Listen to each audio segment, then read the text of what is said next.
Halo Sobat Investor, 2021 tinggal hitungan jam dan bisa jadi ketika video ini ditonton, kita sudah berada di tahun yang baru. Apa resolusimu untuk tahun 2022?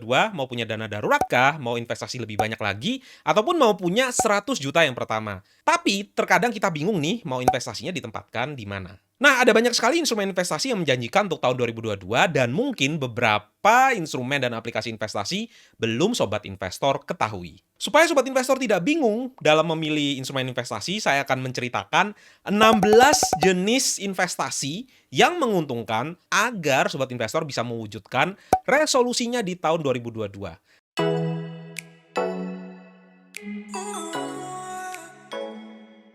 Sobat Investor, selamat datang di podcast 4% dan di channel Dodi Bicara Investasi. Podcast yang membahas perkembangan dana pensiun saya serta topik-topik seputar investasi membahas secara pelan, namun pasti untuk kaya. Untuk mempermudah pembahasan, saya akan membagi jenis-jenis investasinya sesuai dengan durasi investasi yang ada.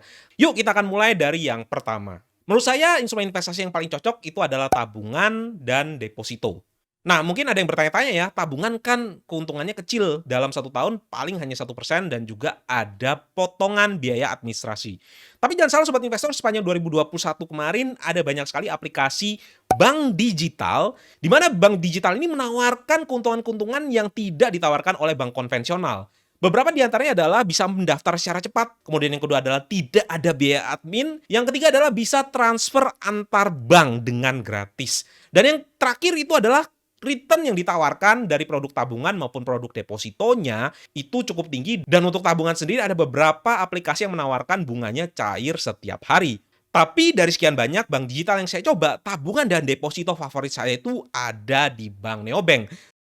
Yang membuat saya tertarik itu adalah banyak sekali cashback-cashback yang ada ya. Saya sendiri sudah memberikan review di video saya sebelumnya, bisa dilihat di deskripsi ya. Beberapa aplikasi bank digital itu punya program referral marketing, di mana ketika kita mengenalkan produk ini kepada teman kita dan teman kita mendaftar menggunakan kode referral, kita bisa mendapatkan keuntungan. Dan ini bisa menjadi salah satu sumber income yang baru di tahun 2022. Nah, saya akan coba berikan kepada sobat investor kode referral untuk aplikasi Blue by BCA, aplikasi dari Bank Jago, aplikasi dari Neobank. Silakan sobat investor coba, dan ketika cocok silakan sebarkan juga ke teman-teman yang lainnya ya. Oke, untuk yang kedua adalah dengan durasi 1 bulan sampai 6 bulan. Dan sobat investor juga bisa memakai produk dari tabungan dan deposito online, tapi ada alternatif lain yaitu reksadana pasar uang. Nah, bagi sobat investor yang belum tahu apa itu reksadana, reksadana itu adalah suatu wadah di mana saya dan semua orang yang ada bisa menaruh uangnya, dan nanti uangnya akan dikelola oleh manajer investasi. Manajer investasinya akan menempatkan ke produk-produk sesuai dengan jenisnya ya. Untuk reksadana pasar uang sendiri akan ditempatkan di dalam deposito dan juga obligasi yang nantinya akan jatuh tempo dalam waktu kurang dari 1 tahun. Nah, untuk reksadana sendiri, saya memakai aplikasi Bibit. Bagi sobat investor yang ingin berinvestasi reksadana, bisa pakai kode referral saya ya. Dan untuk reksadana pasar uang sendiri, salah satu produk favorit saya adalah Sukor Invest Money Market Fund, di mana return-nya itu sekitar 5 sampai 5,5% per tahun. Dan jangan lupa ya, return dari reksadana ini sudah bersih, sedangkan return dari deposito itu masih harus dipotong pajak bunga 20% atau dikalikan 0,8. Berikutnya adalah untuk durasi investasi 6 bulan sampai 2 tahun, dan di sini ada dua pilihan alternatif investasi. Yang pertama adalah reksadana obligasi korporasi, di mana sama seperti reksadana pasar uang, sama-sama dikelola oleh manajer investasi, tapi manajer investasinya memasukkan ke dalam instrumen obligasi perusahaan atau obligasi korporasi. Nah, pilihan yang saya pakai itu adalah Sukor Investable Fund, di mana di masa lalu Sukor Investable Fund bisa menghasilkan return 8 sampai 9% per tahun. Tapi kemungkinan besar untuk tahun 2022, dari 3 bulan terakhir, return dari Sukor Investable Fund itu akan menjadi sekitar 7,5%. Ini merupakan return yang tinggi ya, jauh di atas dari reksadana pasar uang maupun tabungan online dan deposito online. Nah, sobat investor juga bisa pakai alternatif lain yaitu peer-to-peer lending, di mana peer-to-peer lending ini adalah suatu produk di mana kita langsung memberikan pinjaman kepada pihak-pihak yang membutuhkan, misalnya UMKM ataupun perusahaan yang ingin meminjam dana, ataupun juga kepada orang-orang yang ingin membeli barang di marketplace. Nah, salah satu resiko dari peer-to-peer lending ini adalah resiko telat bayar atau bahkan gagal bayar. Jadi tipsnya, pastikan minimal sobat investor bisa punya 5 sampai 10 pinjaman untuk bisa diversifikasi ketika ada satu yang gagal bayar, maka keuntungannya tidak langsung habis tergerus, ataupun sobat investor juga bisa mencari peer-to-peer lending yang sudah bekerja sama dengan asuransi. Saya sendiri sudah mencoba 5 peer-to-peer lending. Memang dalam 2 tahun terakhir ada banyak sekali kendala-kendala yang ada ya, mulai dari telat bayar ataupun gagal bayar. Tapi saya yakin ketika nantinya perekonomian sudah kembali seperti semula, maka potensi gagal bayar itu akan turun dan boleh nih sobat investor jadikan alternatif untuk investasi dengan durasi 6 bulan sampai 2 tahun. Durasi investasi berikutnya adalah durasi jangka menengah ya, sudah bukan jangka pendek lagi yaitu 2 sampai 5 tahun. Nah, di sini ada yang namanya obligasi retail negara, yaitu surat hutang yang diterbitkan oleh negara di mana kita retail itu bisa membeli mulai dari 1 juta rupiah. Saya sendiri sudah sempat mencoba membeli dengan menggunakan aplikasi. Memang keunggulan dari obligasi negara ini bukan di returnnya, tetapi di tingkat keamanannya, di mana apabila sobat investor ingin mencari yang resikonya nol, bebas resiko, obligasi negara itu adalah pilihan yang tepat. Karena dijamin oleh undang-undang dan sepanjang Indonesia merdeka sampai sekarang, negara itu belum pernah yang namanya gagal bayar. Nah, obligasi negara retail sendiri juga terbagi menjadi 4 jenis, yaitu ORI, obligasi negara retail Indonesia, saving bond retail, ada juga sukuk tabungan, dan juga ada sukuk retail. Nah, obligasi negara ini juga ada yang dikemas dalam bentuk reksadana obligasi negara, di mana salah satu contoh favorit saya adalah ABF Indonesia Bond Index Fund. Beda dengan ORI yang jatuh temponya itu kurang dari 3 tahun, kalau reksadana obligasi negara biasanya memilih obligasi negara yang durasinya jangka panjang. Oke, sekarang kita akan masuk ke instrumen berikutnya, yaitu reksadana terproteksi. Nah, untuk reksadana terproteksi ini adalah obligasi korporasi yang dikemas dalam bentuk reksadana dan juga ditawarkan ke banyak investor. Sebenarnya mirip seperti obligasi negara retail ya, di mana itu juga ada masa penawarannya dan tidak bisa dibeli sewaktu-waktu. Meskipun namanya adalah reksadana terproteksi, tetapi masih ada peluang untuk gagal bayar ya, karena isinya itu adalah obligasi korporasi yang tentunya tidak saman obligasi negara, tetapi returnnya tentu lebih tinggi dibandingkan dengan obligasi negara. Nah, alternatif investasi selanjutnya itu adalah EBA Retail atau singkatan dari efek beranggun aset retail. Instrumen investasi ini memang kalah populer dibandingkan dengan instrumen investasi lainnya, tetapi akhir-akhir ini sudah banyak campaign untuk mengenalkan yang namanya investasi di EBA Retail.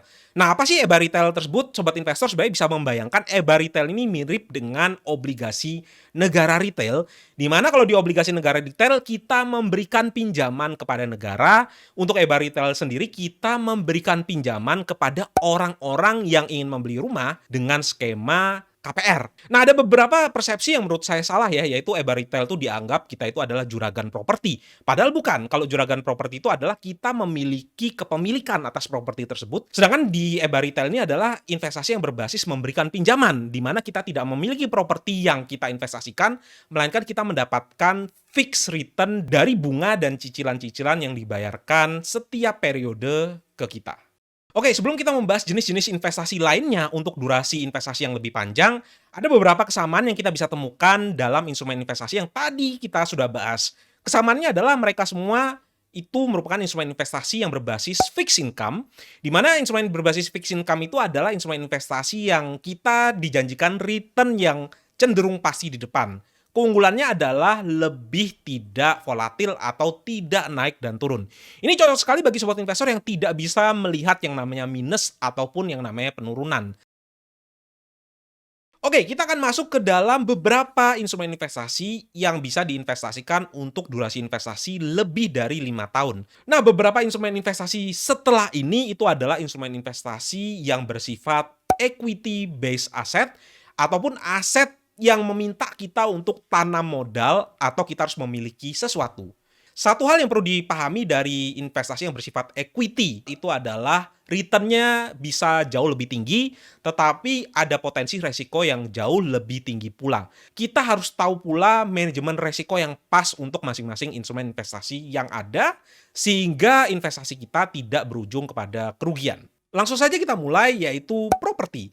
Properti ini adalah instrumen investasi yang sebenarnya tidak populer-populer amat untuk generasi milenial ataupun untuk Gen Z. Dan sebenarnya instrumen investasi properti sendiri bukan instrumen investasi yang jelek ya, karena untuk negara Indonesia, negara yang pertumbuhan penduduknya selalu meningkat, maka potensi untuk kenaikan properti itu akan selalu ada.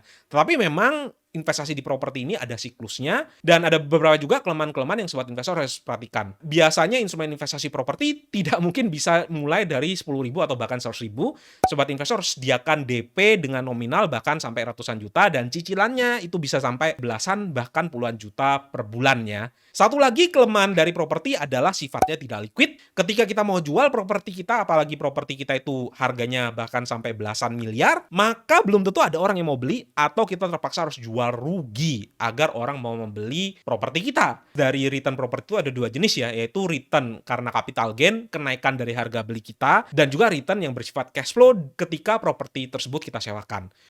Oke, instrumen investasi selanjutnya itu adalah saham, di mana saham sendiri definisinya adalah kita menjadi pemilik dari perusahaan yang kita beli. Dan ada dua keuntungan yang bisa kita dapatkan dari investasi di saham, yaitu yang pertama adalah capital gain, kemudian yang kedua adalah dividen, di mana kebanyakan dari saham-saham perusahaan yang bagus itu membagikan sebagian dari laba bersihnya setiap tahun. Nah, supaya sobat investor bisa mendapatkan gambaran yang jelas berapa persentase keuntungan rata-rata dari investasi di saham, maka kita harus melihat yang namanya indeks harga saham gabungan. IHSG itu buka di tahun 1982 dengan angka 100 dan pada akhir tahun ini ditutup di 6.500-an ya.